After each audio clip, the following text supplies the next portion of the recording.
Bonjour à tous et à toutes, bienvenue à Domoland. J'ai beaucoup de plaisir à vous retrouver et à ouvrir cette première table ronde en ouverture de la semaine anniversaire des 10 ans de Domoland. Et cette première table ronde porte sur le sujet innovation et entrepreneuriat inclusif. Alors pour accompagner cette table ronde, nous avons autour de nous des spécialistes ou des expérimentés de la question. Alors je vais leur demander de se présenter très brièvement et ensuite je vous propose de lancer le débat.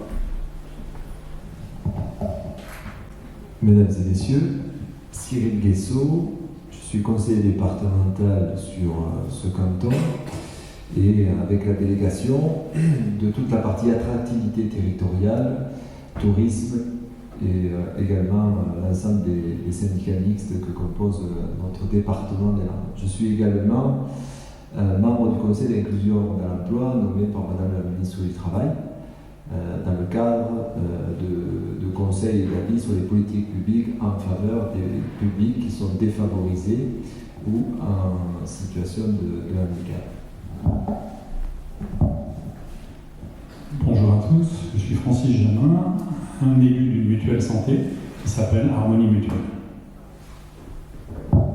Bonjour, Peggy Nick, je suis expert comptable et commissaire en compte du cabinet Adache Conseil que j'ai créé il y a 4 ans, domicilié sur Domoland. Et la particularité du cabinet, c'est que j'ai une spécialisation en RSE, c'est-à-dire la responsabilité sociétale des entreprises. Et c'est pour ça que j'interviens aujourd'hui sur cette table ronde. Voilà.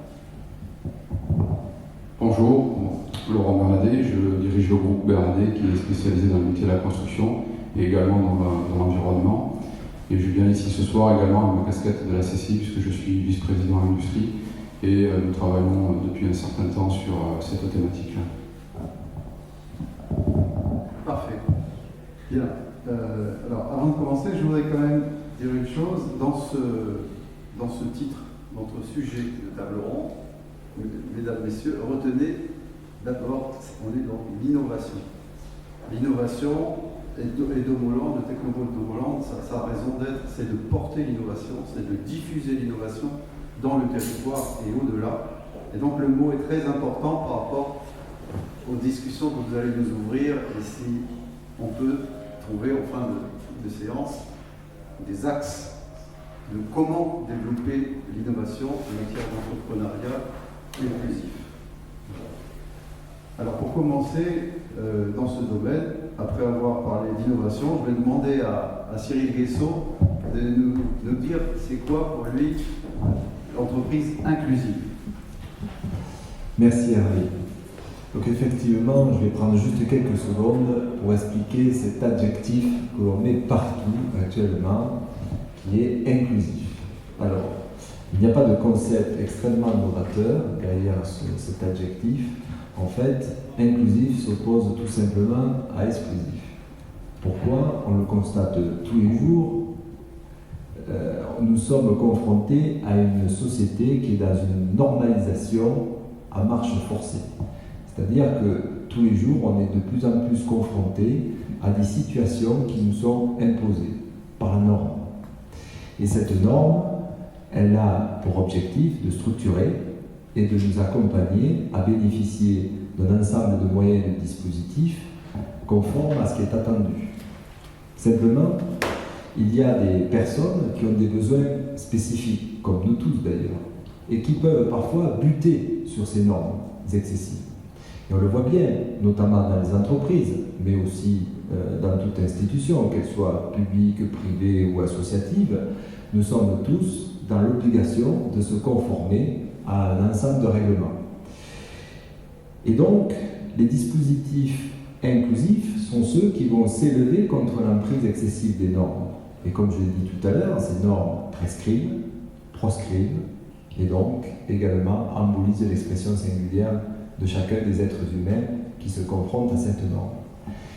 Et donc si on ne veut pas tomber dans une situation dans laquelle il faut avoir le bon diplôme, être là au bon moment, avoir le bon âge ou la bonne condition, c'est évidemment qu'il faut ouvrir la possibilité à tout le monde de pouvoir bénéficier d'un ensemble commun qui pourrait être résumé comme un chez-soi pour tous. C'est-à-dire que, quelle que soit votre situation, quelle que soit votre condition sociale, tout le monde puisse bénéficier ouvertement du bien commun et avoir une appartenance à ce groupe. Donc cet objectif inclusif que l'on met beaucoup dans les politiques, que l'on met également dans cette notion d'achat, et pourquoi pas dans cette notion d'entrepreneuriat, c'est la manière dont un ensemble d'acteurs vont prendre des décisions en prenant en compte toutes les exigences de notre société. Et les exigences, aujourd'hui, il y en a trois principales. La première, elle est économique, produire des biens, produire de la richesse. La deuxième, écologique, préserver la planète, préserver notre environnement. Et la troisième, sociale, avoir une place pour chacun et se sentir exister. Et donc, dans ces trois exigences que l'on a, il faut essayer à chaque fois de co-construire un ensemble de conditions pour faire société. Et donc, ce terme inclusif s'oppose tout simplement à une notion d'exclusivité. Merci Thierry, merci beaucoup. Bien sûr, vous pouvez, quand vous le souhaitez, poser des questions, c'est un échange, c'est un débat. Nous allons poursuivre, mais intervenez si vous le souhaitez. Alors après avoir passé un temps sur la notion d'inclusif, peut-être Peggy, tu pourrais nous parler des modèles d'entreprise, la façon d'exprimer dans ce domaine. Je crois que c'est toi qui revient le soin de nous présenter cela. Tout à fait. Quand tu parles, Cyril, effectivement de l'aspect inclusif, moi j'y vois le côté aussi intégration, implication, donc on parle forcément à un moment donné des salariés, ce qui constitue, il n'y a pas que, il y a des parties prenantes, mais qui font partie intégrante de la société, ce sont les salariés, et c'est d'arriver à remotiver, puisqu'on a quand même aujourd'hui, c'est un constat qu'on fait post-Covid, un gros problème de recrutement au niveau des entreprises, quel que soit le secteur d'activité. Donc il faut, on va dire, remotiver les troupes, les remettre au travail et qu'ils se sentent, en tout cas, faire partie d'un projet commun. Et c'est dans ce sens-là qu'on va parler, pour te faire plaisir, d'innovation sociale. Alors, innovation, c'est pas si nouveau que ça, mais sur deux aspects. Alors, le premier, on va dire, c'est les formes juridiques de société qui existent déjà et qui vont dans ce sens-là de fédérer, d'intégrer les parties prenantes, les salariés au niveau des entreprises. Et ensuite, j'évoquerai deux modèles, on va dire, de management, ou en tout cas de formes organisationnelles qui ont, on va dire, une vision managériale différente de ce qu'on fait habituellement, on va dire, depuis de nombreuses années. Donc sur l'aspect juridique, je vais parler des sociétés coopératives. Donc on a les SCOP et les SCI, je vais citer ces deux. Donc les SCOP, pour rappel, c'est les sociétés coopératives de production, et les SCI, c'est les sociétés coopératives d'intérêt collectif. Et la particularité qu'elles ont, c'est vraiment d'intégrer au capital social et aux décisions d'entreprise les salariés. Donc pour juste résumer, par exemple, les SCOP, c'est à minima 51% des salariés qui font partie du capital social et 65% qui décident au niveau des assemblées générales. Donc ça ne signifie pas derrière, si vous voulez, qu'il n'y a plus de capitaine à bord ou qu'il n'y a plus de dirigeants, mais en tout cas, ce sont les salariés qui participent collectivement à ces décisions-là. Et donc ça les fédère dans un projet commun, et donc on est plutôt là, effectivement, pour moi, dans l'entrepreneuriat inclusif, dans cette définition-là. Sur les skis, c'est à peu près, on va dire, la même chose, sauf que c'est un peu plus poussif parce que là, on est vraiment sur des entreprises qui ont une utilité sociale derrière. Donc, on agrège en fait dans le capital, en dehors des salariés, des bénéficiaires. Donc, c'est des parties prenantes dont je parlais tout à l'heure, comme par exemple les usagers, les fournisseurs, les clients. Et une troisième catégorie d'associés, que sont les personnes qui participent aussi à la vie d'entreprise, comme les collectivités locales, les bénévoles ou même les financeurs.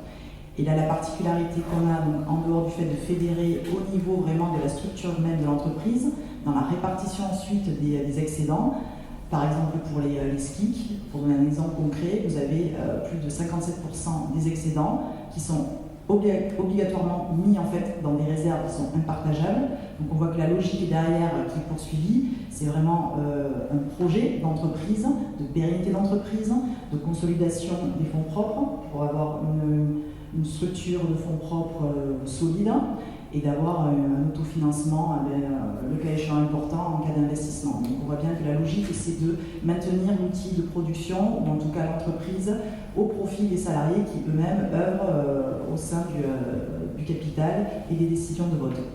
Donc ça, on va dire que c'est pour les deux exemples de société et d'innovation sociale. Je vais citer un exemple sur les SKIC qui me tient un peu à cœur, c'est-à-dire que j'ai un confrère qui s'appelle Mathieu Castin qui a créé la première société d'expertise comptable sous forme de SKIC, ce qui est très très novateur. Ça a été compliqué d'ailleurs pour l'ordre d'accepter, mais c'est le cas. Donc cette société existe. Et donc l'utilité sociale et la mission que porte ce cabinet, c'est d'accompagner en fait des entreprises qui exercent en tout cas dans le domaine de l'économie sociale et solidaire, des associations sans but lucratif. Donc c'est là le caractère en fait d'utilité sociale de ce cabinet d'expertise comptable, mais qui exerce sous une forme coopérative. Donc voilà, ça fonctionne. Je vais essayer de raccourcir, mais j'arrive. Sur la partie, on va dire, organisationnelle et comment on peut imaginer une nouvelle forme de management, vous avez depuis 2001 ce qu'on appelle l'entreprise libérée. N'est-ce pas, Laurent? On est tout à fait d'accord là-dessus. Il reste quand même un chef en haut. C'est important d'ailleurs d'avoir un capitaine, il y a toujours un capitaine dans le bateau. Mais l'idée en fait de l'entreprise libérée, c'est de faire... on oublie, on va dire, la vieille structure hiérarchique pyramidale au profit en fait d'une structure horizontale. C'est merveilleux. Tout le monde a le même pouvoir. Dans ce cadre, en fait, on va dire d'organisation, chaque salarié est impliqué dans les décisions de l'entreprise. Donc là, ça fait sens, si vous voulez, au niveau du projet porté par l'entreprise. Donc là, l'exemple que je vais vous donner, là aussi, qui fait partie de quelque chose qui me tient à cœur, c'est Karine Rouvier, qui est la présidente de l'association Femmes Chefs d'entreprise. Donc moi, je porte la présidence de la délégation des Landes. Et cette femme extraordinaire, qui est partie fleuriste pour arriver dirigeante d'un énorme groupe de sociétés qui exercent dans le secteur du bâtiment et du transport, sur une de ces sociétés qui est une entreprise de désamiantage, alors elle est située sur Paris dans le Nord, je ne sais pas, tu la connais? Non. Eh bien, elle a choisi en 2017, donc il y a quand même 180 salariés, donc c'est quand même pas évident de libérer comme ça 180 salariés d'un coup, hein. Ça peut être un peu violent, mais donc elle a choisi en tout cas d'assumer le passage à cette entreprise libérée, où qu'est-ce qu'on fait? Eh bien, on libère le potentiel, l'envie d'entreprendre de chaque salarié au profit en fait de la performance de l'entreprise. Donc il est évident, comme ça fait, c'est une opposition, on va dire, au schéma, on va dire, et au poncif habituel de l'organisation managériale des entreprises, mais ça se fait. Donc avec une bonne communication en interne, les choses se développent et ça fonctionne bien puisque son entreprise, depuis 2017, est sous, on va dire, la casquette d'entreprise libérée. Dernier point sur les organisations, on va dire, les nouveaux modes d'organisation managériale, on peut dire ça comme ça, ou organisationnelle. Vous avez, depuis la loi Pacte, la mise en place de la société à mission. Quelle année la loi Pacte? 19. 15 Promulgué en 2019. Oui, promulgué, oui. Tu parles de nouveau. Nouveau, c'est-à-dire 5 ans, 3 ans. C'est-à-dire qu'après, quand c'est promulgué, donc les sociétés à mission ont commencé à être mises en place à partir de cette date-là. Donc, depuis 2019, une société, quelle qu'elle soit, peu importe sa forme commerciale, peut choisir ce qu'on appelle sa raison d'être à travers les objectifs environnementaux et sociaux. Donc, c'est... on va dire ces objectifs, cette raison d'être, c'est intégré dans les statuts, publié auprès du greffe, et ensuite c'est contrôlé par ce qu'on appelle un OTI, c'est un organisme tiers indépendant qui vient bien contrôler que les engagements pris par l'entreprise est bien respecté. Voilà. Et là-dessus, après, je vais m'arrêter et laisser la parole à Francis, Jana. C'est une bonne idée. Mais tu as lancé le sujet sur l'entreprise à mission. Non, mais attends, tu ne vas pas t'anticiper assez beaucoup.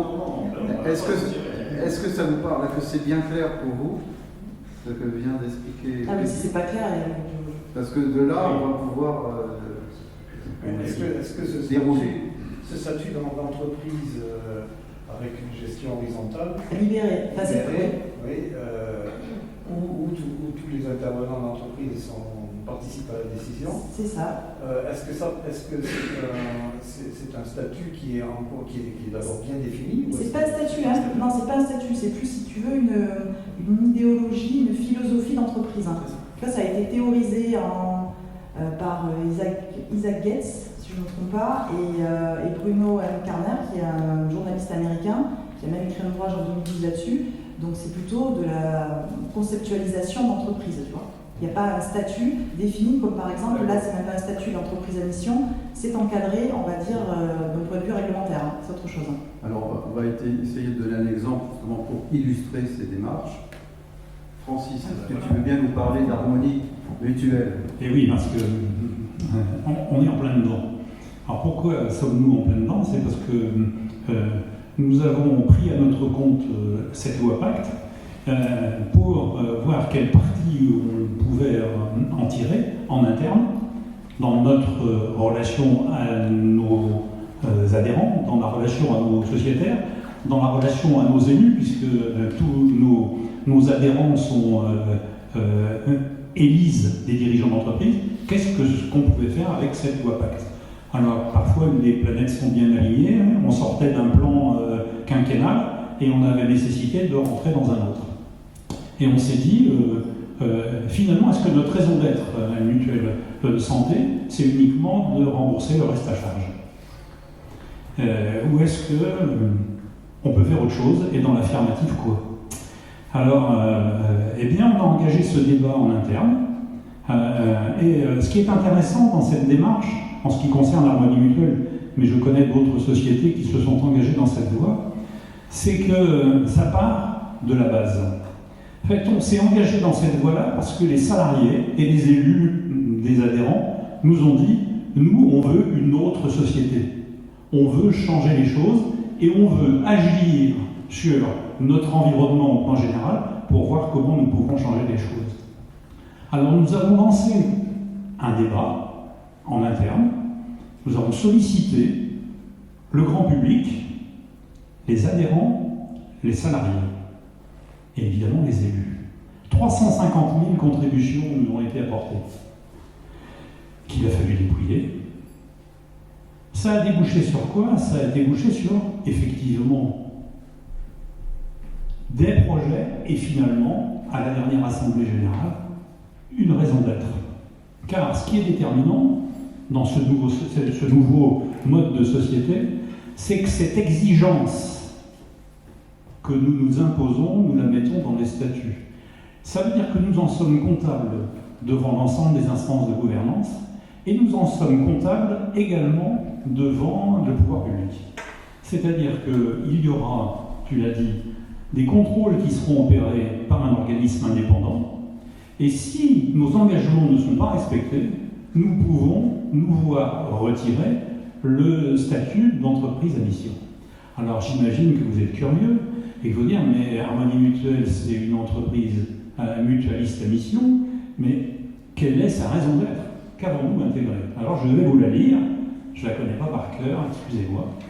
Alors notre volonté c'est d'agir sur les facteurs sociaux, on y vient, environnementaux et économiques. Donc on a bien le triptyque que tu évoquais tout à l'heure. Qui améliore la santé des personnes, nous sommes une mutuelle santé, autant que celle de la société, nous considérons que pour que la population soit en bonne santé, il faut aussi une société qui soit en meilleure santé, en mobilisant les forces des collectifs.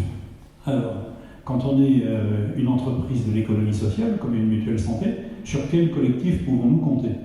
En fait, on en a trois grands. Celui auquel on pense naturellement, c'est le collectif des salariés. J'ai une collègue qui est dans la salle et qui travaille ici, justement. C'est nos 5000 salariés constituent un collectif qui nécessairement va être mobilisé dans le cadre de notre activité et au-delà. Les élus, comme je suis un élu, qu'est-ce que je fais, moi? Qu'est-ce que je vais faire et comment je vais pouvoir agir? sur les territoires. Mon terrain de jeu, c'est l'Aquitaine ancienne, pour améliorer les 3 éléments que je viens de citer. Et les autres éléments, mais c'est tout simplement nos adhérents. Nos adhérents qui sont en demande de sens en quelque sorte. Les salariés sont en demande de sens, évidemment les élus sont en demande de sens, mais également les adhérents sont en demande de sens. Une enquête a été publiée il y a quelques jours sur ce sujet, sur le rapport des Français aux entreprises en regard de ce statut d'entreprise à mission. 51% des Français interrogés se disent favorables à ce que les entreprises dépassent leur strict cadre opérationnel pour rentrer dans un champ plus important, celui du mieux vivre ensemble. Demander à Laurent comment il a décliné cette entreprise inclusive de demain et comment il s'y prend au cœur des Landes pour agir à sa façon dans ces domaines. Un petit mot sur notre entreprise avant de parler peut-être des missions et pour le coup des innovations qu'on porte avec la CCI en matière d'emploi et d'insertion. Je vais parler d'insertion aujourd'hui pour rejoindre l'inclusion. Bon, l'entreprise du territoire, ce sont les hommes. Là-dessus, il n'y a pas de sujet, je crois qu'on est d'accord. Et aujourd'hui, les questions des entrepreneurs, c'est comment on fait bien vivre les hommes ensemble dans son entreprise. Il s'agit de produire, il s'agit de production. On est dans une société de production et non pas de service. Donc c'est vrai qu'on a une société où chacun a son niveau, chacun a ses compétences, a sa place dans l'entreprise, a un sens dans l'entreprise, et il nous appartient de la montrer ce sens-là, de les accompagner, de les former et de les intégrer pour qu'on ait un objectif commun, une satisfaction commune, celle de réaliser et de produire. Donc effectivement, moi je ne suis pas très à l'aise, on est une entreprise libérée je pense, dans le fonctionnement. Je suis moins à l'aise avec le concept de l'entreprise partagée, parce qu'effectivement, je crois que l'entreprise, c'est quand même c'est un objectif. Il faut, on l'a dit tout à l'heure, parce que c'est anecdotique, je crois qu'il faut un capitaine, il faut une organisation peut-être normée, peut-être ancienne, mais je crois une organisation qui passe le temps, et je reste vigilant quant aux nouvelles pensées sur lesquelles je ne suis pas forcément très à l'aise, sur le fait que l'entreprise partagée soit une entreprise efficiente. Je pense par contre que dans certains domaines, comme ceux du service à la personne, ça peut l'être dans les services de la production, dans l'opérationnalité. Je crois quand même qu'il y a des organisations qui ont passé le temps, et je reste convaincu que l'entreprise doit être libérée au sens où elle doit mettre toute sa place aux hommes. Et je crois que par évolution naturelle, aujourd'hui la place des hommes dans les entreprises, elle est réelle, elle est dans la nôtre, que ce soit le manœuvre, que ce soit l'ingénieur de très haut niveau, c'est la même place, à chacun ça crée sa valeur, bénéficie de la valeur qu'il crée au travers de leviers qui sont donnés par rapport aux résultats de l'entreprise, aux résultats partagés. Ça c'est une notion dont on ne parle pas, mais je crois que c'est important, les résultats partagés dans l'entreprise, et ça aujourd'hui, de fait, et je vais enchaîner, je vais faire la transition avec ça, avec les travaux qu'on mène à la CCI. Aujourd'hui, la première problématique des industriels français, des industriels landais, c'est le recrutement. Donc forcément, l'entreprise, elle a nécessité à muter. L'entreprise hier a la nécessité à donner la place aux hommes, à entendre les hommes, mais je pense que ça doit se faire dans des dispositifs qui sont pas forcément ceux que le bien-être. Le bien-être, ça a une forme, mais ça ne fait pas tout dans l'entreprise. Il y a la compétence, il y a l'abandonnement à un projet, il y a la capacité à attirer les hommes vers un objectif, vers un projet, et ça, je pense que c'est au-delà du bien-être. Et ça, c'est des valeurs qu'on partage dans notre société, qu'on véhicule, et je crois que ce sont les valeurs qu'on doit tous véhiculer. Est-ce qu'on est capable de porter ce projet, d'adhérer au projet que porte l'entreprise, de trouver sa place dans ce projet-là pour l'amener au bout? Et ça, je crois qu'en matière de nouvelle société, c'est plus fort que le bien-être des personnes. Ça intègre bien évidemment dans le projet le bien-être des personnes et la capacité à trouver sa place, mais pour moi c'est l'objectif de moyens et l'objectif de finalité d'une entreprise, c'est-à-dire être capable de fédérer les hommes de son territoire, de les porter, de les environner pour être force de proposition, force de compétence dans une entreprise pour arriver à l'objectif et gagner le projet qu'on a apporté. On a souvent comparé, ça je vais parler de modèle ancien, il y a 20 ans, les discussions qu'on avait, c'était l'entreprise doit être comme un club sportif, gagner ses matchs, etc. etc. Mais aujourd'hui, je crois que le danger, c'est d'assimiler une entreprise à un club sportif, et notamment un club sportif de haut niveau. Parce que là, on voit tous les travers que ne doivent pas être dans l'entreprise. C'est-à-dire qu'on voit, des clubs sur lesquels il n'y a plus de... Je vais parler d'amour du maillot, pour ne pas dire l'amour du territoire. Il n'y a plus d'âme, on est sur du mercenariat, on est sur des gens qui sont capables de partir pour 10 euros de plus dans le club d'à côté, traverser le village. À mon époque, c'était impossible de traverser le village pour 10 euros de plus.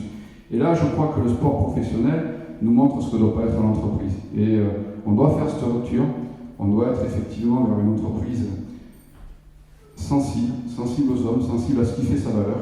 C'est les hommes, c'est son territoire, et le bâtir ainsi.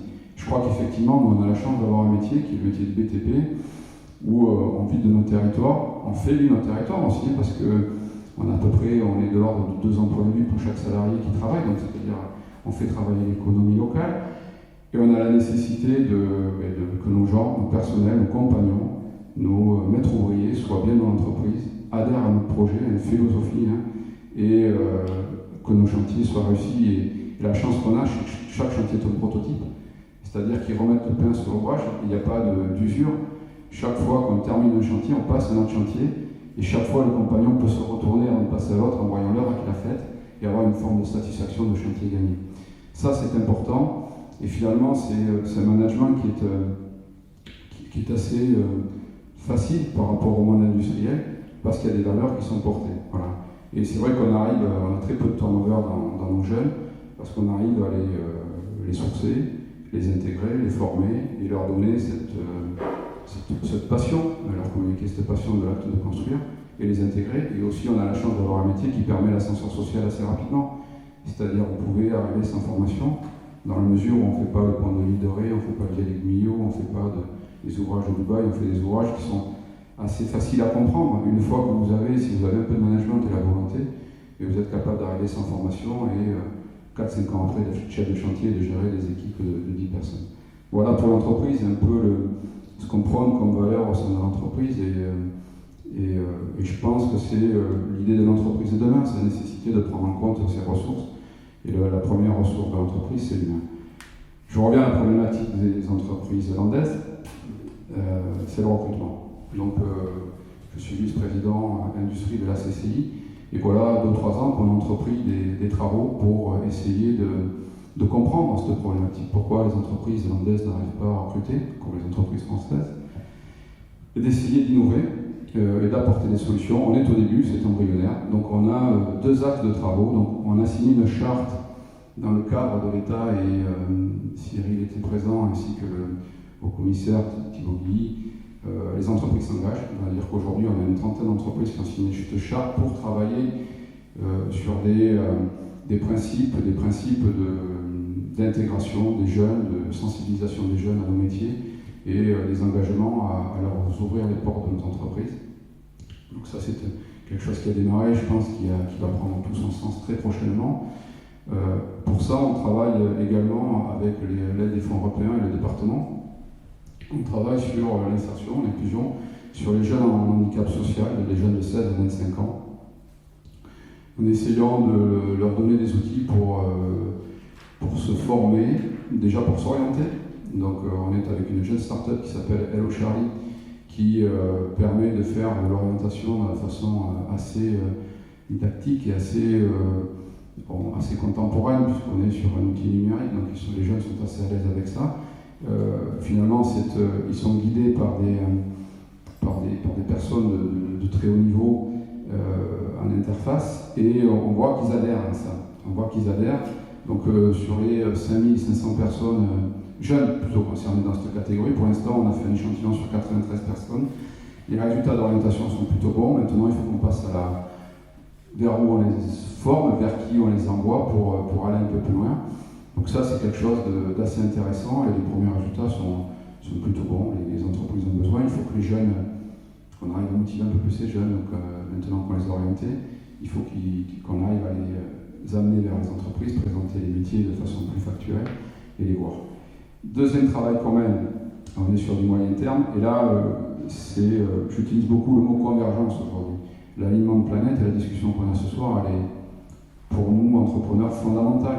que le discours de Cyril en tant que précurseur un peu dans ça, et puis sa fonction d'élu départemental, et puis les discussions qu'on a là aujourd'hui sur les nouveaux visages de l'entreprise, sont fondamentaux. Et on le voit, il y a une convergence avec la volonté du département, la volonté de l'éducation nationale et de tous les services de l'État de travailler ensemble. Et ça, je crois qu'il faut en profiter.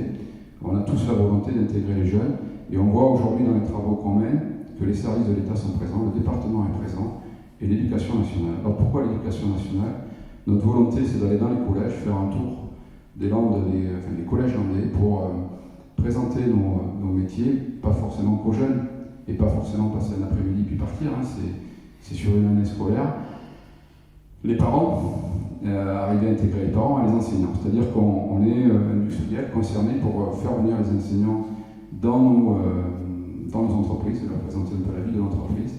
Les parents également, être capables de parler de revenus, parce que je crois que c'est on veut tous que nos enfants aient de bonnes situations, et la bonne situation pour les parents, peut-être à cet âge-là, c'est d'avoir de bons revenus, et certains seraient surpris de voir que certains métiers leur proposent beaucoup plus que ce qu'ils gagnent aujourd'hui. Et ça, je crois que c'est nécessaire de le faire. Et donc là, aujourd'hui, on a des feux verts pour ça, et c'est bien parti, et je pense qu'on est sur du moyen terme, avec une volonté forte des industriels de s'impliquer, avec des besoins. Hein. Je vais vous citer, je pense que vous faites tous la route, puisqu'on est ici, vous faites un Saint-Jour-de-Marraine ou un Tyros dans Marsan. Je crois qu'en le faisant, j'ai vu 4 ou 5 banderoles d'industriels qui mettent ici on recrute, ici on recrute, ici on recrute. Donc il y a de l'emploi. Je suis d'accord avec, et c'est l'objet de la discussion de ce soir, je pense que cet emploi-là, il faut qu'on le présente mieux, qu'on l'amène mieux auprès de l'entreprise, c'est-à-dire qu'on arrive à améliorer la vie de l'entreprise. Ça, c'est un facteur qui, bien évidemment, est un facteur clé qu'il faut prendre en compte. Et je crois qu'il faut qu'on soit tous mobilisés, qu'on converge tous vers ça, vers la capacité à capter nos jeunes, à ce qu'on soit tous autour de la table pour faire en sorte qu'on se donne les meilleurs moyens pour faire que nos jeunes landais restent sur notre territoire landais. Et je ne parle pas que des métiers de pousse-boîte, de manœuvre, je parle également, il y a des besoins sur des métiers industriels, de l'ingénierie, il y a des métiers de chercheurs au très haut niveau dans certaines industries de la chimie ou de l'agroalimentaire. Donc je pense que la plage de tous les métiers peut être faite. Et juste pour finir, on fait partie du département où on a le taux de réussite au bac le plus élevé en France. Sauf qu'on a aussi un des taux les moins élevés dans les enfants qui partent en études supérieures. Donc je crois qu'on a intérêt à réfléchir tous ensemble, à faire en sorte que comment cette intelligence-là puisse rester sur notre territoire, servir à nos industriels landais, et faire en sorte qu'on avance tous dans un territoire libéré, dans une forme d'entreprise libérée aussi, ouverte à tous et qui fonctionne surtout et qui apporte de la richesse à notre territoire et qui véhicule notre marque Lande. Terre des possibles. La terre des possibles. Merci pour ce témoignage, Laurent. Peut-être avant de passer la parole à Cyril, qui nous donnera la position de l'élu, j'aurais envie quand même de vous sonder dans la salle, de questions, un échange, comment donner envie à nos jeunes de rester dans l'entreprise. Il n'y a pas que le salaire, tu le disais, et comment innover pour le faire. Est-ce que quelqu'un dans la salle veut prendre la parole? Moi, je vais Et présentez-vous, s'il vous plaît. Donc, je m'appelle Yann Neveu, je travaille dans le même domaine que monsieur, puisque je suis la responsable de Genève à la de France. Et c'est pas dans ce cadre-là. Laurent, tu as raison, mais est-ce que là, en ce moment, on n'est pas en train de payer aussi dans ton domaine toute la politique qui a eu lieu, qu'on a vécu ces dernières années, c'est-à-dire qu'on disait aux jeunes, si tu veux réussir ta vie, passe ton bac mon fils. Et tous les CAP, les BEP ont été peut-être un peu dévalorisés. Et quand j'entends que tu dis on va amener les enseignants dans les entreprises, je trouve que c'est une très bonne idée. Parce que peut-être qu'on a vécu un peu ça, de dire aux enfants, la réussite sociale, ça passait déjà par le fait d'avoir un bac, de faire des études supérieures. Et donc on a laissé un peu tomber et on n'a pas poussé les jeunes vers des emplois qui sont peut-être qui ont été quelque part considérés comme moins valorisants. Et de fait, on se retrouve dans cette situation-là maintenant. À titre complètement personnel, je pense qu'effectivement, on a un gros sujet d'orientation. Ce que tu dis est vrai. Et à tel point que c'était vrai, je ne sais pas si je devrais le dire aujourd'hui, mais je le dis, parce que je crois qu'il y a des tabous, il faut les proviseurs étaient notés sur leur capacité à amener les élèves au plus haut, au bac, au plus haut. Donc ça, aujourd'hui, je pense que c'est des choses qui sont complètement en train d'évoluer. La nécessité de l'emploi industriel, elle est forte, et je pense que l'État l'a en tête. On est obligé de changer cette politique-là, parce qu'effectivement, le constat, c'est qu'aujourd'hui, on a quand même toute une population de jeunes qui a passé le bac, ceux qui sont bacheliers, mais ils sont sans métier. Et ils sont surtout sans possibilité d'évolution. Alors qu'il y a des métiers industriels qui permettent des évolutions. Je parle d'ascenseur social, mais c'est une réalité. Il y a énormément de métiers, et ces métiers sont sous-connus, sont peu connus, et ceux qui ont la chance de les avoir intégrés, aujourd'hui, ils ont fait carrière, ils pourraient témoigner. Et c'est ces gens-là aussi qu'il faut qu'on amène à témoigner, parce que rien de mieux qu'un enfant, enfin une personne de 30 ans, dit voilà, moi je suis complètement épanoui dans mon boulot, je gagne très bien ma vie, ce qui permet d'avoir une vie sociale complètement épanouie, des enfants. Et ces métiers-là sur notre territoire, ils existent. L'autre point qui est un peu, je vais donner des chiffres, mais encore une fois, je pense qu'il faut que considérer que ce sont des chiffres du passé. Seuls 20% des étudiants vont dans la voie des études qu'ils ont choisies. D'accord ? Donc ça veut dire qu'il y en a 80% qui ne partent pas forcément. Alors certes, ils sont formatés, mais ça veut dire quand même qu'on a un réel problème d'orientation. Et ensuite, je pense qu'il y a des sujets qu'il ne faut plus évoquer, c'est-à-dire on ne doit pas dire à un gamin, tant que tu n'as pas changé 5 fois de métier, tu n'as pas réussi ta vie. Ça, c'est des choses qu'il ne faut pas entendre. C'est trouve un métier dans lequel tu es épanoui, une entreprise qui te permet de t'épanouir, grandis dedans, évolue dedans, mais ne pars pas du principe que tu dois avoir eu 5 vies pour exister. Je veux dire, on est mariés, moi je suis marié depuis 30 ou 40 ans, je n'ai pas changé, enfin je veux dire, je ne sais pas, j'ai pas essayé 5 épouses pour avoir réussi ma vie, donc je pense que c'est la même chose, on parle de la même chose. Donc à un moment donné, il faut aussi dire, trouvez là où vous êtes bien, trouvez le métier dans lequel vous êtes bien, épanouissez-vous dans ce métier-là, et quelque part vous pourrez dire que voilà, vous êtes bien, voilà, pas nécessité à faire passer, à véhiculer des messages sur lesquels il faut changer de vie pour exister, changer de métier pour exister. Voilà. Et ça, je pense, et pour répondre plus précisément à ta sollicitation, oui, on a un gros sujet d'orientation, mais aujourd'hui les planètes sont alignées, il y a une réelle volonté, et là je la souligne, de l'inspecteur d'académie landais, pour faire en sorte que les collèges et les lycées soient ouverts aux industriels et qu'on puisse travailler ensemble sous un format, ça va peut-être pas vous parler, mais qui s'appelle le format du CLÉ. C'est quelque chose qui existe, hein. Le CLÉ, c'était un système, un dispositif qui permettait aux lycées d'ouvrir leurs portes et de travailler en collaboration avec les industriels locaux sur des secteurs géographiques.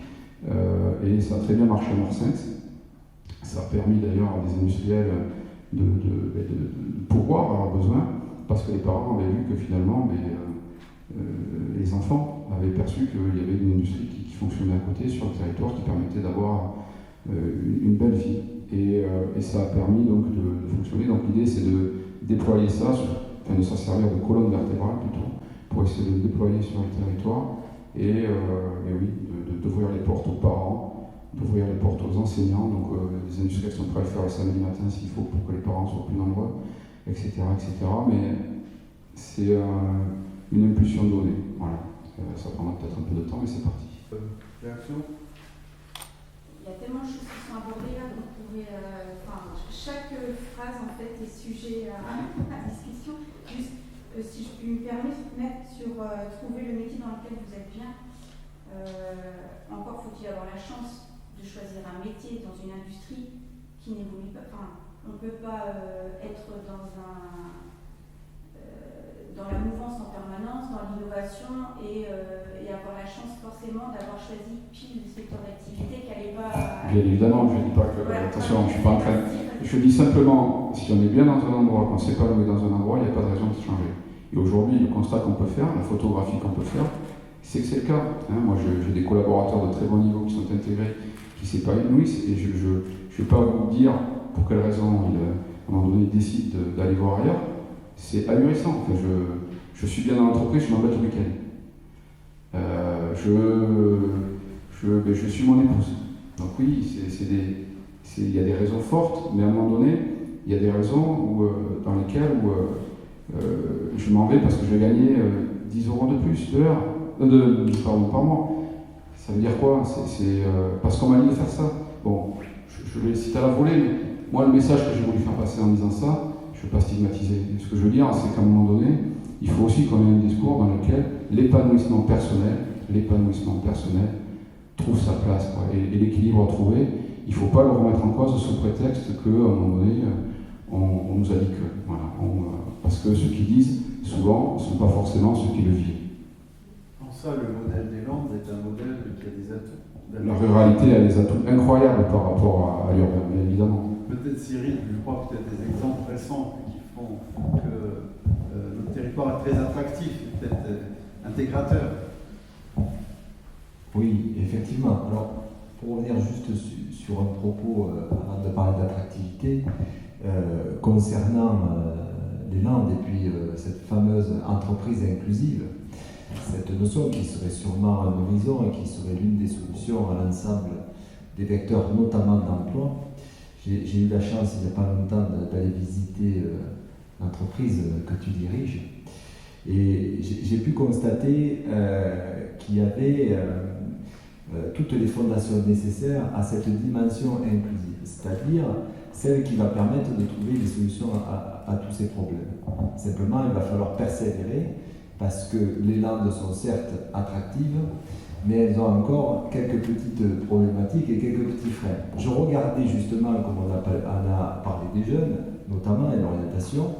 Donc dans les Landes, sur 36 000 demandeurs d'emploi, il y en a un peu plus de 4 000 qui ont moins de 26 ans. Sur ces 4 000 qui ont moins de 26 ans, vous en avez 3 tiers, un tiers qui a un niveau CAP-EDP, un tiers qui a un niveau bac, un tiers qui a un niveau au-dessus du bac. Principal frein à l'emploi, selon l'open data qui est disponible pour tout le monde pour l'emploi, c'est la mobilité. Le premier frein, c'est la mobilité. Donc là où la ruralité apporte de l'ancrage territorial, apporte une identité, elle peut parfois, notamment par ses flux de mobilité, puisqu'on est le deuxième département le plus grand de France, voire le premier, ça dépend si on compte l'estuaire de Gironde, qui fait 800 km², mais à 800 km² près, c'est nous qui sommes les plus grands, le département Excel.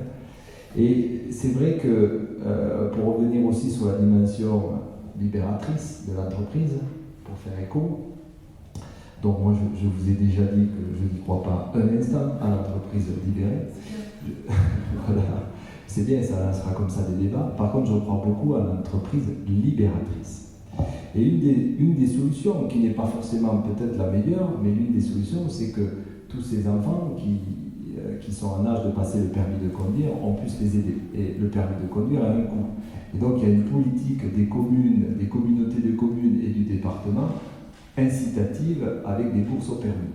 C'est intéressant parce que ça permet d'avoir aussi une approche libératrice, c'est-à-dire de pouvoir se déplacer, de pouvoir aller faire ses études, aller voir ses amis, aller voir autre chose et puis de pouvoir travailler.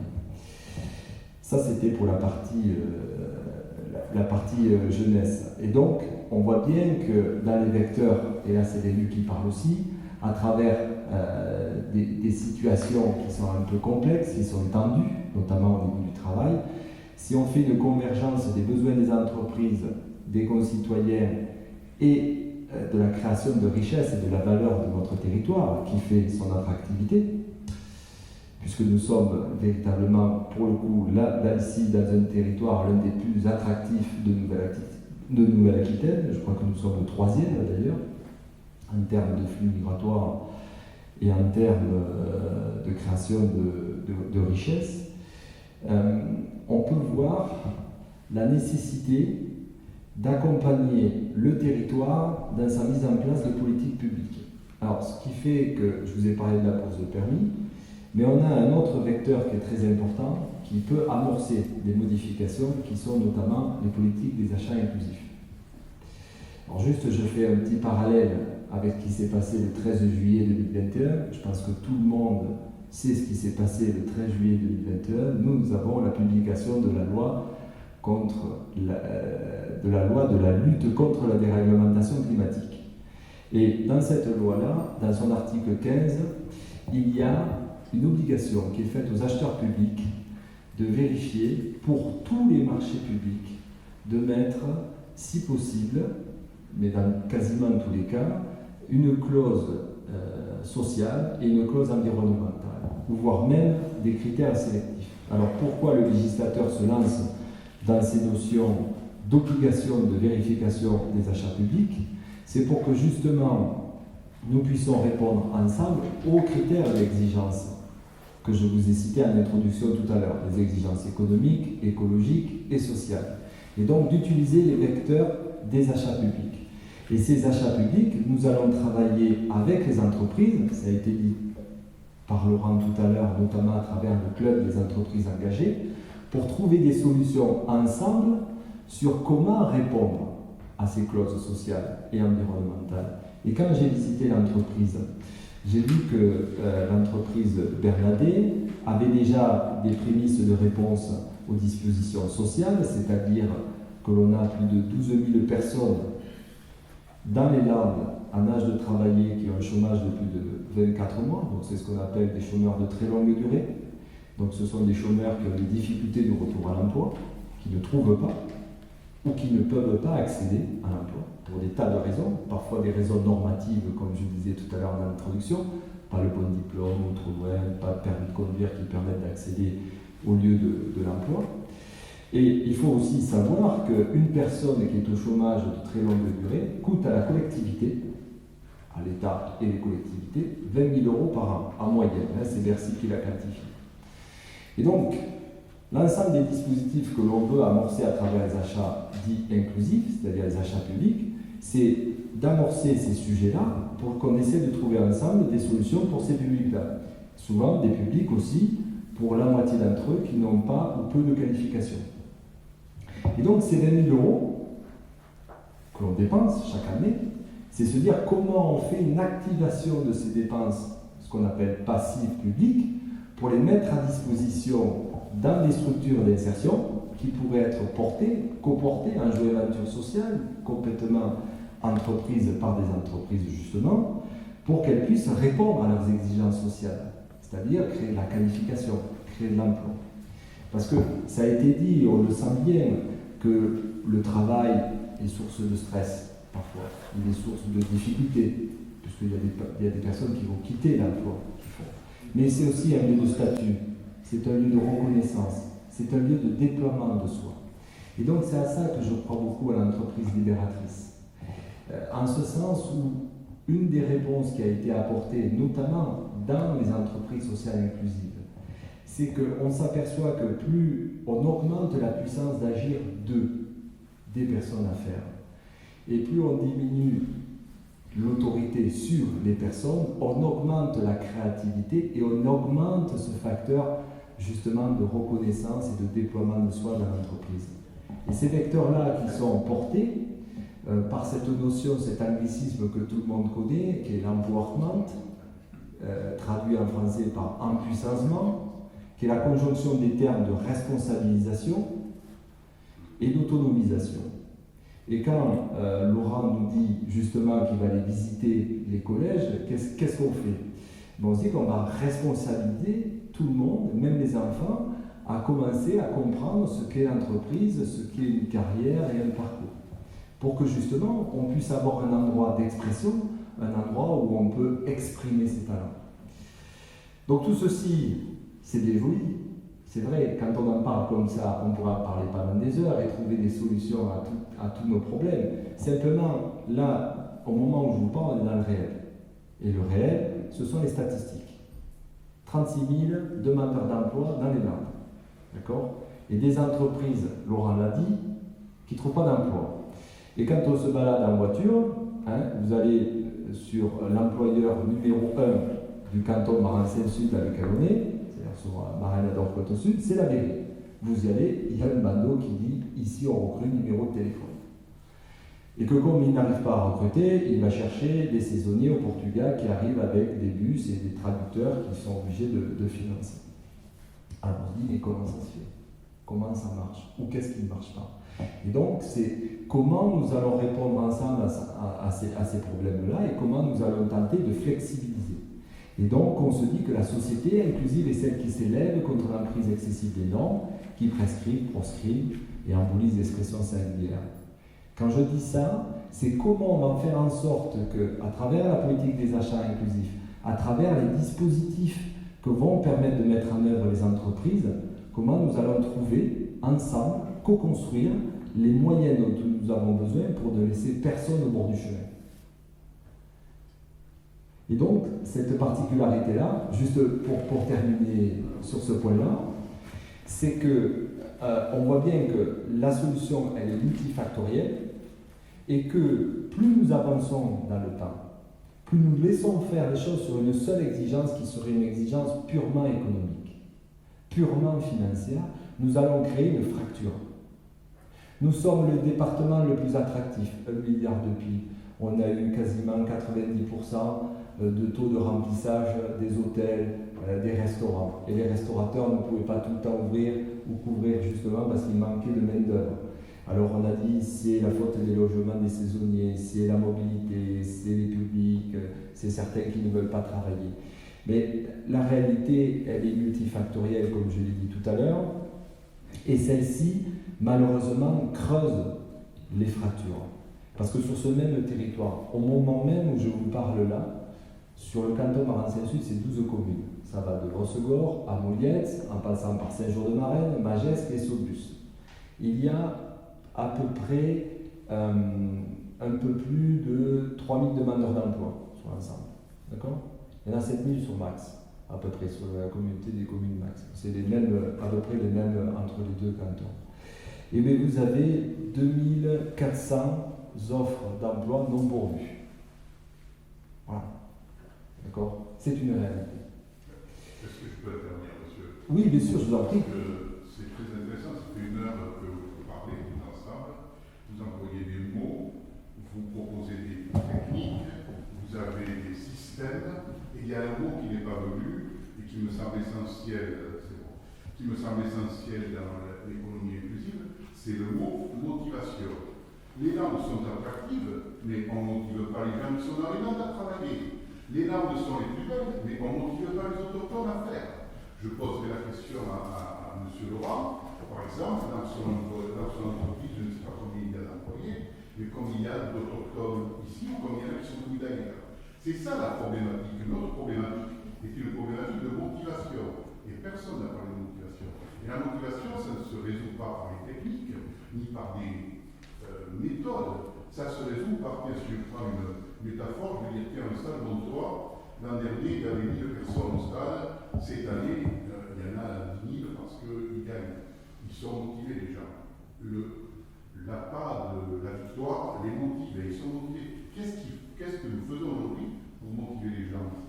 Qu'est-ce qu'on fait pour motiver ? Si on leur répond par des techniques, on va mettre des achats inclusifs, ça, mais tout le monde, j'ai envie de dire, c'est très intéressant techniquement, mais comment ça motive les gens ? Ça ne les motive pas. Donc, c'est bien ce que Je vais répondre. On est effectivement aujourd'hui.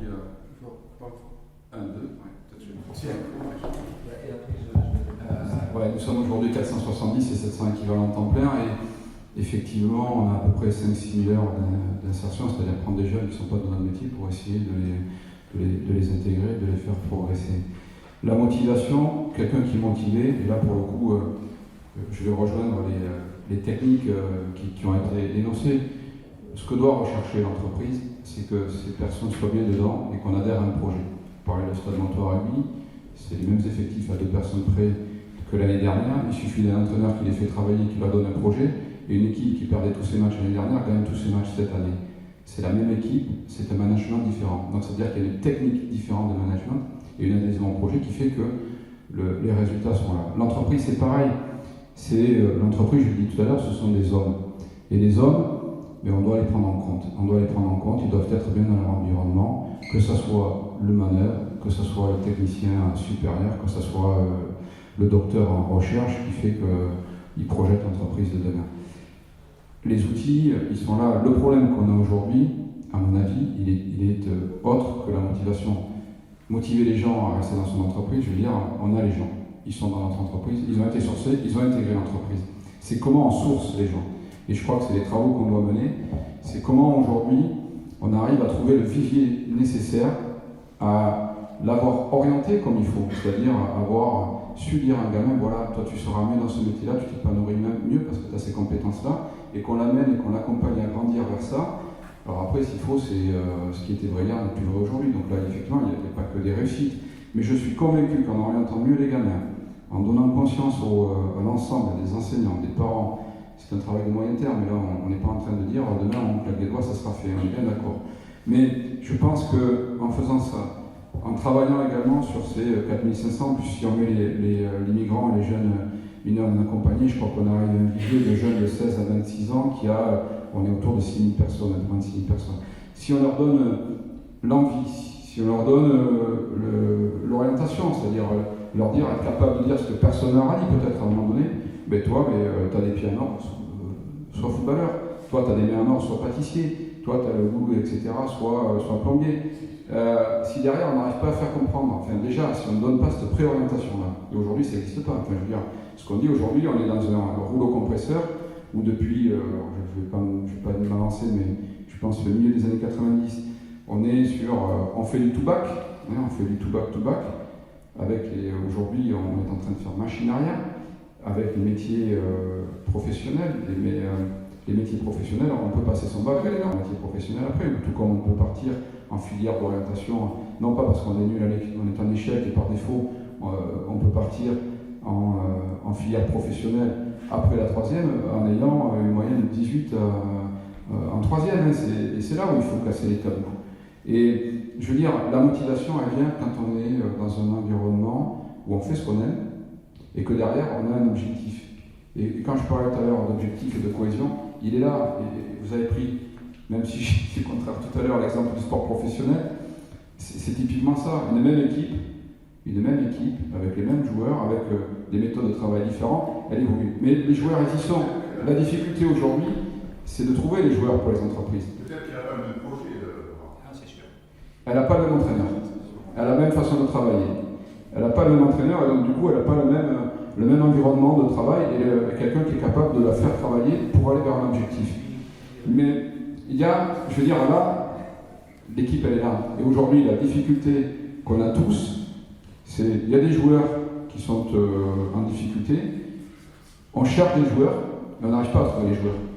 Et c'est là cette équation qu'il faut qu'on arrive à résoudre ensemble, avec une volonté forte de tous. Et je crois que la chance qu'on a aujourd'hui, elle est réelle, c'est qu'il y a une convergence. Et cette convergence-là, encore une fois, que l'enseignement, le ministère de l'Éducation ouvre ses portes avec une volonté forte d'amener vers l'environnement et le monde professionnel. C'est quelque chose de très nouveau, qu'on découvre, avec la nécessité et les dispositifs qui existent pour ramener des jeunes en handicap social à l'emploi, et la volonté des entreprises de le faire, et les services de l'État également qui accompagnent, c'est quelque chose de récent, c'est quelque chose sur lequel il faut qu'on rebondisse, avec effectivement l'après, et l'après c'est des entreprises avec un nouveau format où il faut qu'on intègre la ressource, nos moyens, et que chaque entreprise, à chaque entrepreneur,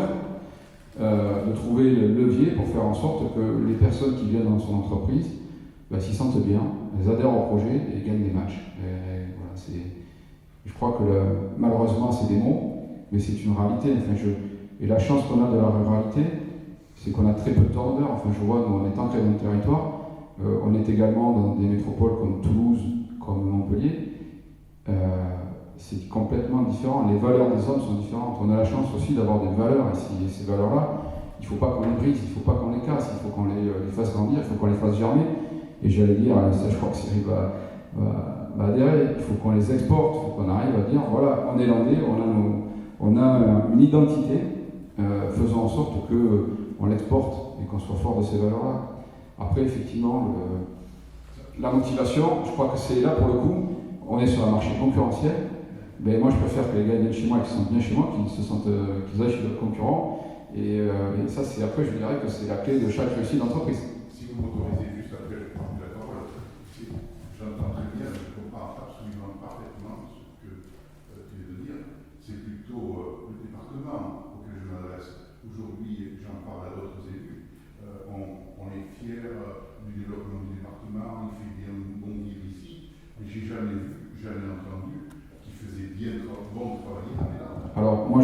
je peux témoigner là, au sein de la CCI. La CCI, le département adhère à la convention, elle a été moteur. Le département nous a confié le pilotage de ces missions pour l'insertion sur les jeunes migrants et les jeunes en handicap social. Donc je peux témoigner aujourd'hui au sein des industriels de la CCI qu'il y a une volonté du département d'aller vers l'emploi. On est en contact avec un écosystème extrêmement attachant. Les personnes viennent de toutes parts. Peggy, tu l'illustres parfaitement. Mais dans ta réponse aussi, ce qui me rassure, et moi qui ne viens pas d'ici, hein, j'ai fait un peu partout à l'étranger et dans d'autres endroits, c'est que la réponse, c'est qu'elle viendra des hommes et des femmes. Et c'est plutôt rassurant parce que dans les Landes, j'ai trouvé moi beaucoup de chaleur, beaucoup de valeur. Et peut-être c'est ça qu'il faut arriver à rendre concret et être fier des projets qu'on peut entreprendre tous ensemble. On passe notre vie ici à Domoland à fabriquer des projets, à partir des initiatives, de gens qui osent entreprendre et simplement à l'écoute de comment faire pour assembler tout ça, pour donner de la force à la fois à l'entreprise et donc aux personnes qui travaillent et au territoire. Et c'est pas que des paroles, parce qu'en fait, on peut décortiquer chaque projet qui est ici, une centaine de personnes, 35 entreprises, pas mal de projets qui dépassent les frontières. Chaque projet est une belle histoire. Et il y en a des belles histoires, mais il faut qu'on arrive à amplifier, peut-être avec le numérique, je ne sais pas, à connaître une sorte de démultiplication de ces envies, de ces initiatives, pour que ça donne des projets dont on peut être fier pour aujourd'hui, pour demain. On peut avoir la tête haute pour nos enfants et dire voilà, j'ai contribué à faire telle chose ou telle autre chose, mais ça part des hommes. Je te laisse la parole en tant que représentant du département. Exactement. Alors, oui, il fait bon travailler dans les Landes et on le dit haut et fort. Haut et fort, alors il y a plusieurs choses, mais je ne vais pas faire tout le descriptif à la prévère de l'ensemble des dispositifs, mais ce qu'on a parlé notamment, c'est la marque Landes, et là aujourd'hui, j'ai lancé un plan de visite de 100 entreprises dans les Landes pour justement aller voir tous les entrepreneurs. On a commencé avec Laurent notamment pour aller à la rencontre des entrepreneurs, voir leurs besoins et essayer de faire converger l'ensemble des collectivités. Pourquoi ? Parce que, juste pour anecdote, les Landes a perdu le département, tous les départements ont perdu la compétence sur le développement économique, mais on continue, nous, à soutenir l'attractivité. Donc nous avons créé une marque Landes avec des valeurs pour justement promouvoir, à la fois pour les salariés, qui se sentent bien dans l'ancrage territorial, dans cette identité landaise qui est importante. Maintenant, me concernant aussi, pourquoi on parle de dispositifs, ce que vous avez dit, d'éléments techniques avec tous ces nouveaux termes. C'est pour essayer de donner un nouveau regard, pour tenter de donner des nouveaux dispositifs et de ne laisser personne au bord de la route. Parce que justement, je l'ai dit tout à l'heure, le travail est un lieu de statut, un lieu de reconnaissance, de déploiement de soi. Le travail, c'est quelque chose qui permet d'appartenir à un groupe. On se sent exister quand on peut faire bien commun, quand on peut se sentir appartenir à un groupe. On le sait tous, les interactions sociales sont très importantes pour ça. Vous parlez de motivation, qu'est-ce que ça veut dire la motivation ?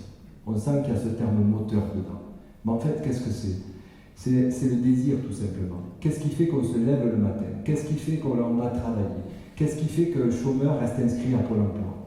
Surtout quand on a 24 mois de chômage et qu'on n'a plus d'indemnité. Voilà.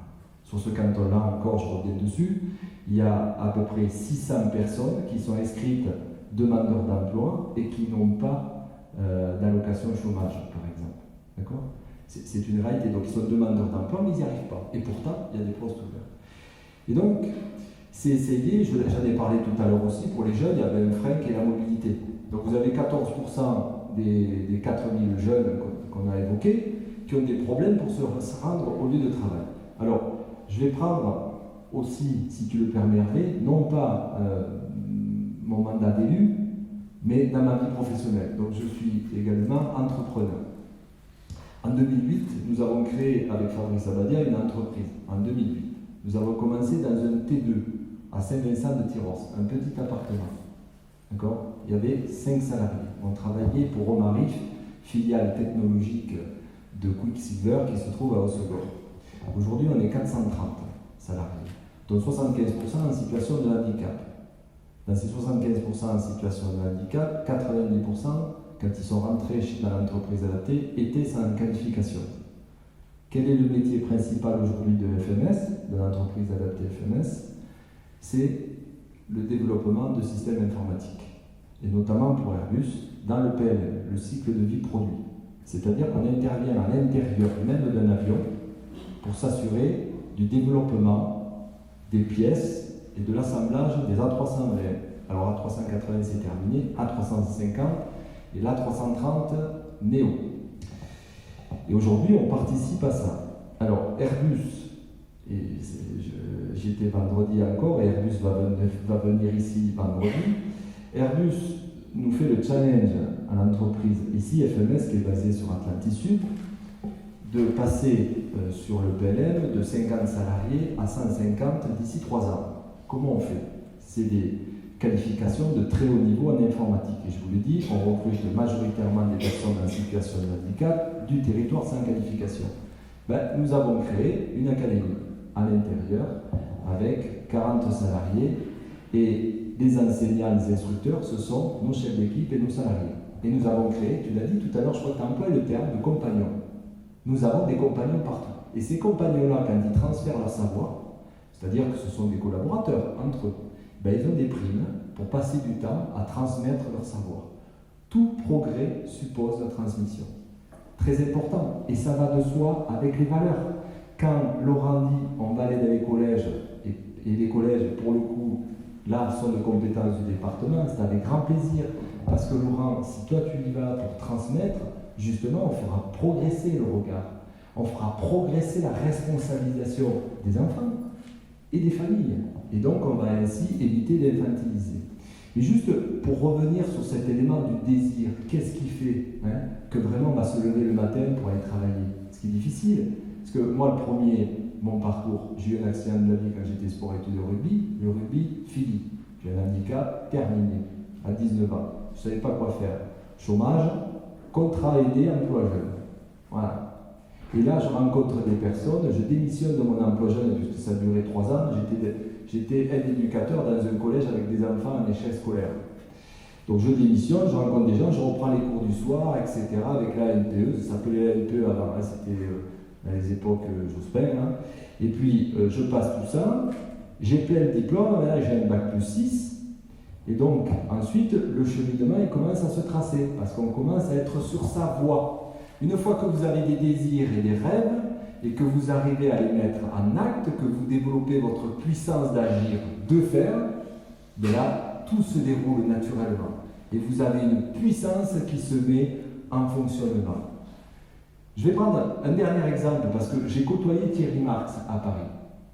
Thierry Marx, il a mis au point cuisine mode d'emploi. Il embauche, il forme 5000 jeunes ou moins jeunes, d'ailleurs des gens qui sont très très éloignés de l'emploi, aux 80 gestes de commis de cuisine ou à la restauration, et il a mis les 5000 en situation d'emploi, alors qu'on avait des pénuries de main-d'œuvre au niveau de la restauration. Donc c'est pour ça qu'il n'y a pas de fatalité, il n'y a que des renoncements, mais en mettant en place des écosystèmes, en allant voir les entreprises, en leur disant, mais tu sais qu'on peut t'aider, qu'est-ce que tu as besoin pour qu'on t'aide? Si Laurent me dit, Cyril, moi j'ai besoin de business, vous m'assurez du business pour me permettre de me développer, et en même temps, je vous assure, si on m'aide aussi un peu à pouvoir embaucher des personnes qui sont au RSA très éloignées, le RSA SOC, je le rappelle, c'est 550 €. Pour vivre à 550 € aujourd'hui, c'est pas si simple que ça. Un T2, en moyenne, dans le marché du logement sur ce canton, et encore on est au minimum, c'est quasiment 600 €. Donc vous voyez, c'est difficile, même s'il y a des aides d'allocation, c'est quand même assez compliqué d'arriver à joindre tous les bouts tout seul.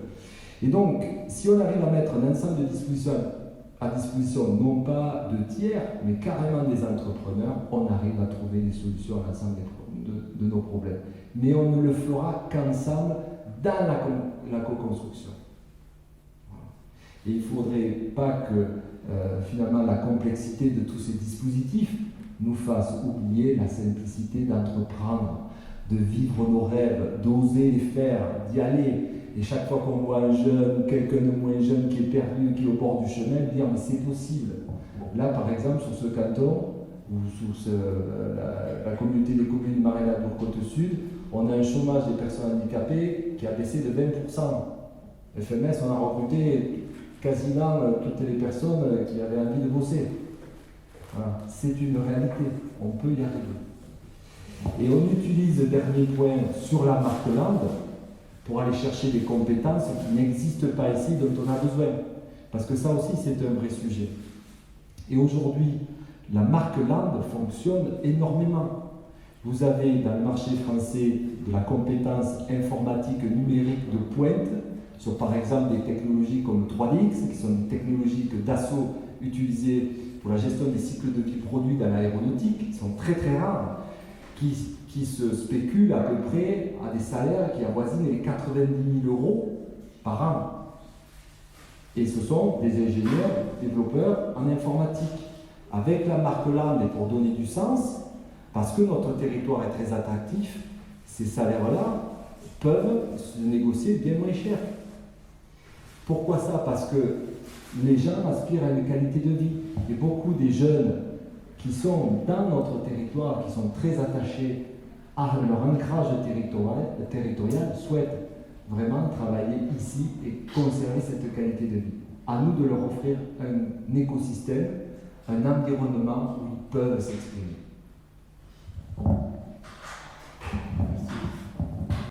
Merci. Bonsoir. On va aller voir sur ce micro. Ok. Ah, ça va comme ça? Oui. Vous m'entendez? Oui. Bruno Léveillé, j'ai une société de conseil en restauration et puis je suis président d'une association qui ressemble un peu à ce que fait Thierry Marx puisqu'on forme des jeunes en difficulté sur les métiers de la restauration. Il y a deux petites choses sur lesquelles je voulais rebondir. La première chose, c'est que vous avez utilisé plusieurs fois le terme de motivation. La motivation, ça marche très bien quand on est cadre ou il faut faire, à mon sens, aller chercher un peu plus loin ce que nous on appelle en termes dans la pédagogie la mobilisation personnelle. La motivation, c'est la surface. La mobilisation personnelle, c'est ce qui fait qu'on va aller travailler réellement. Aujourd'hui, vous faites le tour des collèges en présentant votre société. Moi, la question... On a tous les métiers. C'est là ce que je dis avec les métiers. Okay, très bien. J'ai envie de vous demander, qu'est-ce que vous présentez?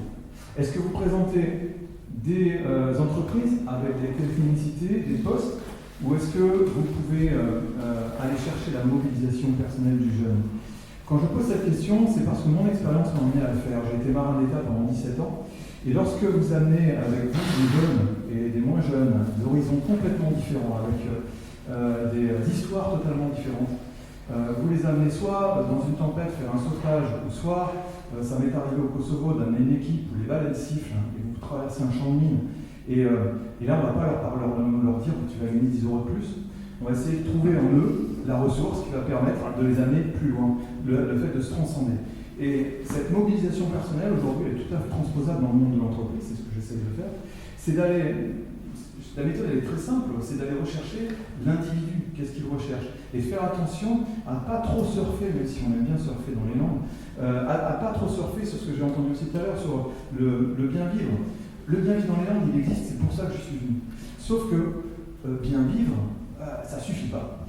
Il faut continuer à rêver, il faut aller chercher plus loin. Et quand un jeune est démobilisé, ça nous arrive fréquemment, et notamment dans des jeunes qui ont le RSA, ou des moins jeunes d'ailleurs. Pardon ?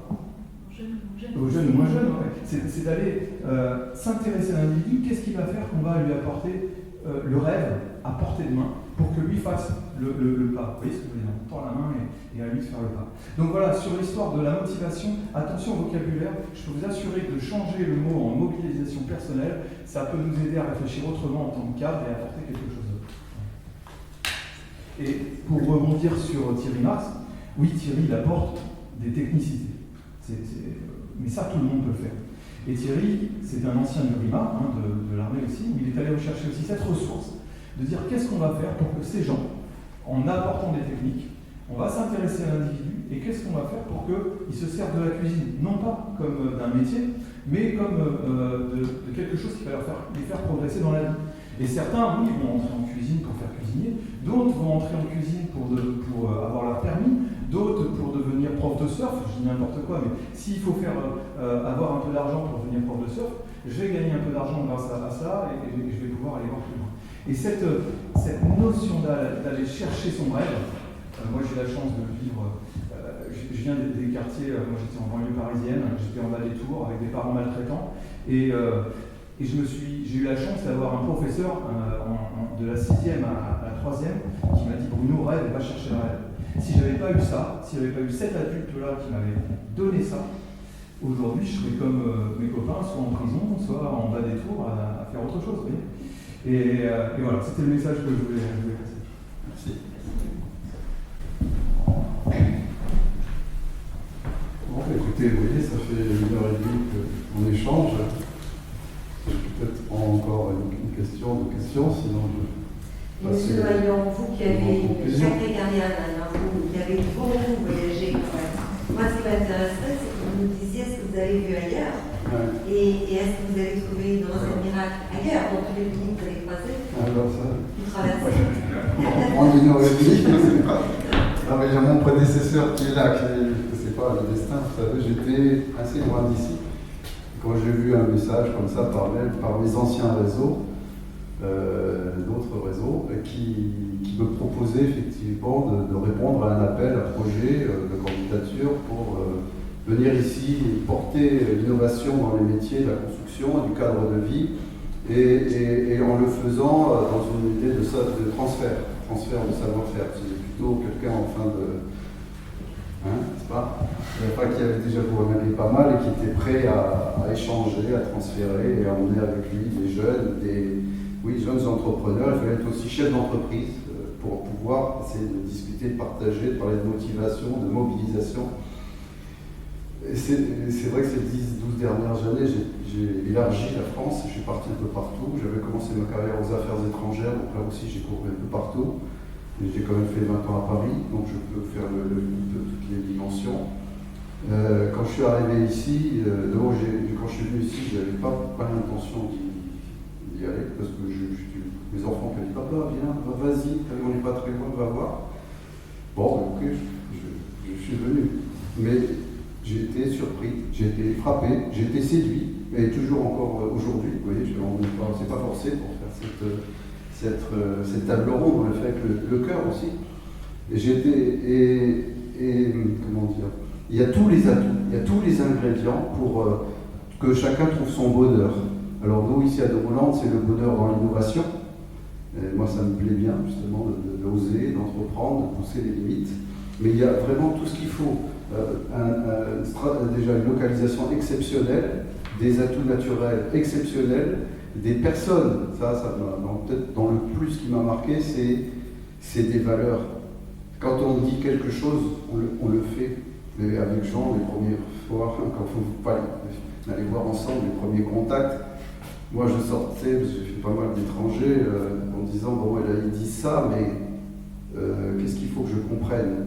C'est parce qu'il faut que je comprenne souvent l'inverse, ou qu'est-ce qu'il a voulu dire que... Et non, Jean m'a dit, mais non, Hervé, ce qu'il t'a dit, ou ce qu'elle t'a dit, il va le faire.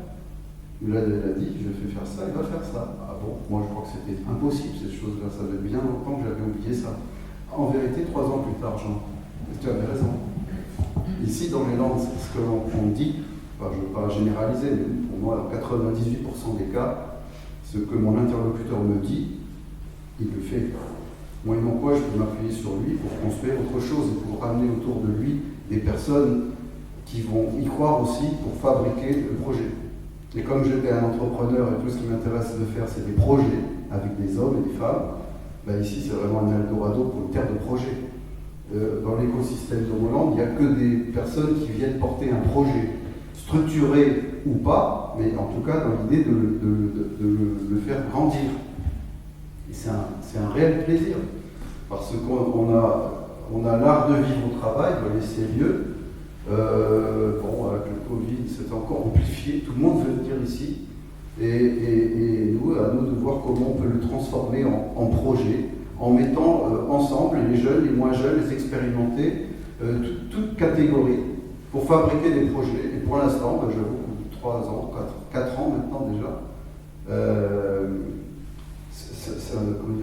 Les Landes nous le rendent bien, toute l'équipe, une partie de l'équipe est là, nous le rendent bien.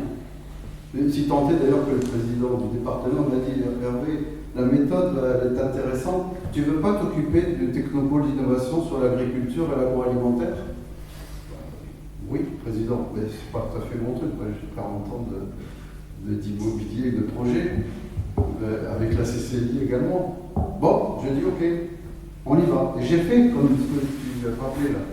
Pour commencer, parce qu'il y a 35 actionnaires privés, les grandes entreprises, la mairie, Gascogne, Massiacourt, Le Grand et d'autres, la CMI. Et j'ai fait un acte que pendant tous les mois d'été, j'ai été voir chaque chef d'entreprise. J'ai pris le temps qu'il fallait, 2 mois, 3 mois, j'ai été les voir un par un. Les yeux dans les yeux, on a parlé. Je voulais comprendre leur projet pour essayer de leur donner une réponse. Et je crois que j'ai gagné la confiance de ces chefs d'entreprise, comme ça, tout simplement. Et comme monsieur, vous disiez, il faut des hommes, il faut motiver. Ça commence par les yeux dans les yeux et du cœur. Je ne sais pas faire ces projets sans le cœur. Et je trouve qu'ici, dans les Landes, j'ai trouvé cet écho. Et c'est pour ça que je m'y plais, parce qu'on a plaisir à monter des projets ensemble. Évidemment, tous ne vont pas éteindre le ciel, mais en tout cas, à Domoland, du temps de toi, Jean, mon prédécesseur et moi-même, je vois beaucoup de projets gagnants-gagnants. Beaucoup de belles histoires où après, ils sont partis s'envoler plus loin, soit qu'ils investissent autour, soit un peu plus loin. Mais je vois beaucoup plus de projets à succès que de projets qui n'ont pas, d'abord je connais presque pas de projets qui marchent, qui n'ont pas marché, d'une façon ou d'une autre. Voilà, je fais une réponse à la fois courte, mais à la fois longue. Mais c'était pour vous dire vraiment, on est dans un territoire de possibilité de s'exprimer. Il n'y a pas de tabou et il y a vraiment matière à réussir les projets, mais avec, voilà, je dis moi simplement une autre chose, on a une responsabilité. La responsabilité, c'est de faire des choses bien durables. On est ici dans un univers de développement durable. Développement durable, ça veut dire d'abord bien se comporter. Il y a une conscience. En matière de management, on en aura vu vraiment. Je connais des managers, ils ont gâché des énergies et des personnes parce qu'ils n'ont pas pris attention à comprendre la personne, voir comment la valoriser. Vous voyez, c'est très très important. Et donc, ici, il y a plein de projets à faire, très simples, très beaux. Et si chacun met du sien avec une conscience personnelle forte d'exigence pour ceux qui nous suivront, je pense qu'on peut vraiment aller très loin.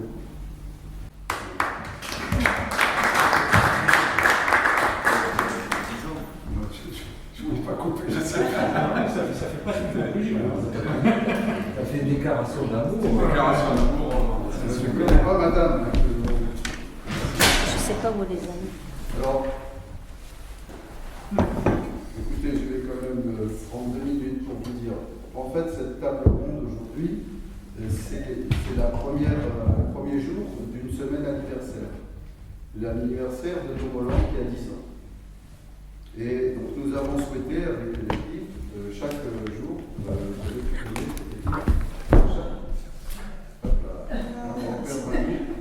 chaque jour, relever un thème qui nous tient à cœur. Aujourd'hui, c'est innovation et entrepreneuriat inclusif. Demain, ça sera numérique et bois, parce qu'on a une expertise dans les numériques et on veut vraiment la croiser avec la construction bois. On veut soutenir la filière construction bois et bois des Landes, pas maritime. Donc demain, ça sera toute la journée à l'échelle de la Nouvelle-Aquitaine. Mercredi, on prendra 2 heures entre midi et 2 pour aller à Vieux-Boucau et pour témoigner notre attachement à la protection des océans, donc nature. Jeudi, ça sera une étape du BIM Tour. Alors, c'est quoi le BIM? Enfin, c'est plutôt toutes les techniques du digital au service de la construction, de l'aménagement. Arriver à rendre clair et transparent un projet, ne serait-ce que par les images. et la data qui y est attachée. Et donc là, la Fédération du bâtiment viendra organiser ici pour promouvoir la transition numérique dans les métiers du bâtiment en Nouvelle-Aquitaine, en choisissant Domoland comme étape pour le faire. Le soir, on fera Domoland en fait. Tous ceux qui sont dans cette salle peuvent venir partager un verre avec nous autour d'une animation musicale.